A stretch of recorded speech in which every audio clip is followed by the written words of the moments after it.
Do you struggle to find meaningful gift ideas, or often feel like others are a bit disappointed in the gifts that you give them? If gift giving doesn't come naturally to you, or even seems a bit materialistic, then you definitely want to watch this video to learn more about this love language. Chances are, someone close to you has this as their primary or preferred way of giving and receiving affection. And so you're likely missing out on opportunities to connect with them, and you might even be wounding them with your lack of awareness or skill in gift giving. In this brief video, you will learn a little bit more about this unique love language and how it has nothing to do with the amount of money you spend on the gift. I will give you a few examples of what this might look like, as well as sharing a personal example with my daughter that really brought home the significance of this love language. And make sure you stick around to the end so you can learn about the common pitfall mistakes with this love language that you might be making that's actually damaging your relationship. Hi, I'm Jennifer Jumis, a licensed clinical psychologist for almost 25 years. You may have heard of the love languages, first discussed by Gary Chapman in his book, The 5 Love Languages. I'll put a link down in the description to his book, as well as to his official resources, like taking a quiz to find out what your primary love language is. Gift giving is one of those love languages, and ironically, it's actually the one that comes least naturally to me.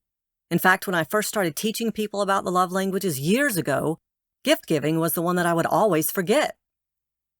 If gift giving doesn't come naturally to you or isn't your preferred style, it's easy to misunderstand this language, and that can cause problems in our relationships with others. Sometimes when we think about gifts, it gets tangled up with concepts of money and how much we need to spend on a gift to make it meaningful. And so if this isn't your style, that can seem a little impersonal or pressuring. But when we dig a little bit deeper and really understand this love language, it has nothing to do with materialism or cost. As the gift giver, presents allow us to let the other person know that we've been paying attention to the things that they like or need, or may have mentioned in passing. It's a way to say we remember the conversation from 2 months ago, or that we notice the things that they love and need. Gifts say that we're thinking about them even when we're not together, and that we want to do what we can to support their interest and make them happy. The gift really isn't about the item itself, but the message behind it, that we love and support them and want them to feel special. And as the person receiving gifts, it really helps us feel like we've been seen and heard, thought about and noticed. Small surprises can really brighten your day.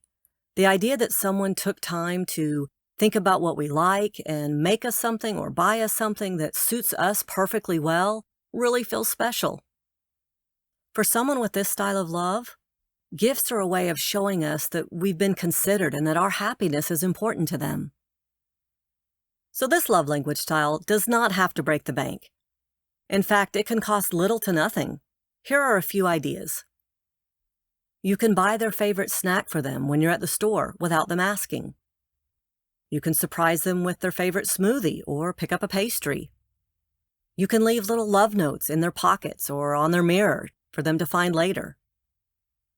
You could give them a small bouquet of flowers from a walk you took together. And you can always buy them their favorite candy or treat, not just on Valentine's Day. Or you can buy supplies to support their favorite hobby, like gardening, photography, or crafting. None of these cost much, but they're special.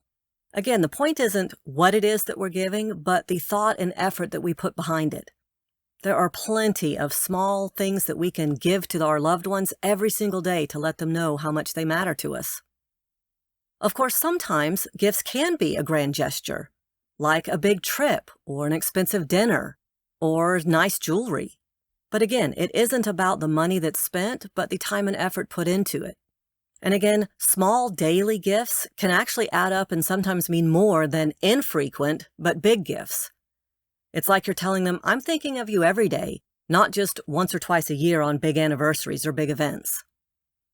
So as I mentioned earlier, gift giving is the love language that comes least naturally to me. But I remember clearly when my younger daughter was still a toddler, I recognized that this was probably her primary love language. Every time we would go for a walk, she would find a flower, a rock, or like a bug or a ladybug, and excitedly bring it to me, with exuberance and love just shining in her eyes. It was clear that she was giving her whole heart into these little gifts. And even now, when she is almost full grown, she hardly ever goes shopping for herself without making comments like, "Oh, I bet sister would love these earrings," or "Do you think dad would like this color shirt?" Her love language style that showed up early in life has been really enduring. So each love language has a special area that you need to be careful about so that you don't end up causing more harm than good. For gift giving, you want to make sure that you're giving meaningful gifts. If you just grab something last minute at the store, that's not going to make anybody feel special. Additionally, be sure not to forget special occasions and anniversaries, not just the big ones. Also, as you receive gifts from your loved ones that have this as their primary love language, make sure that you look beyond the size or the price tag on the gift to what it means that they put time and effort into making or getting something for you. Avoid dismissing gifts as unimportant. Even if you aren't totally thrilled with the item that you've received, connect with the intention of the gift and the gift giver behind it.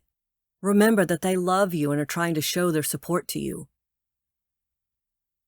So if gift giving doesn't come naturally to you, spend some time brainstorming what you already know about your loved one's hobbies, interests, or needs. Listen carefully to their casual conversations to look for clues on how you could better support them. So I hope you found this video helpful in better understanding the love language of gift giving. And be sure to subscribe so you won't miss out on my other videos explaining the other love languages as well.